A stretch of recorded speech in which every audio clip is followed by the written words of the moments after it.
we had a military camp that preceded Fort Lowell during the American era.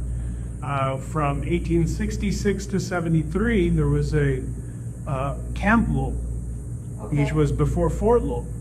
And they move it in 73 out to the site where the park is now.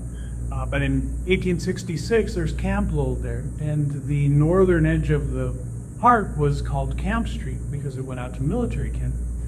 And in the 1890s, after they had already shut it down, they even shut this one down in 1891. So it doesn't exist anymore, but it's still called Camp Street. They had started to develop in the area of Armory Park and all that.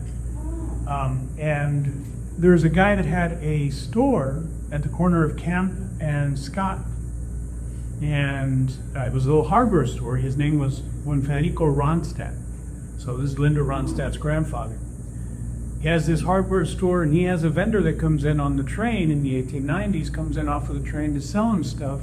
And he would always make the joke, "What's going on, Federico?" And he would go, "Nothing, it's quiet, it's Tucson, it's quiet." And the vendor would always make the joke that, yeah, this place needs it has none of the hustle and bustle of New York City. Tucson has no New York, and Camp Street has no Broadway. Right. And then so one day, after this becomes a running joke for them, he came in and he pulls out of a leather satchel a stolen street sign from New York, and he presents it to them. And they laugh about it, and he goes, "Can we put it up on the building?" And they go and they nail it up on the camp side of the street. It was a sign made out of Broadway. Oh. And so people don't. It was Broadway East Cottage is where it was. So there's a big vacant lot there now. And people started locally calling it Ronstadt's on Broadway.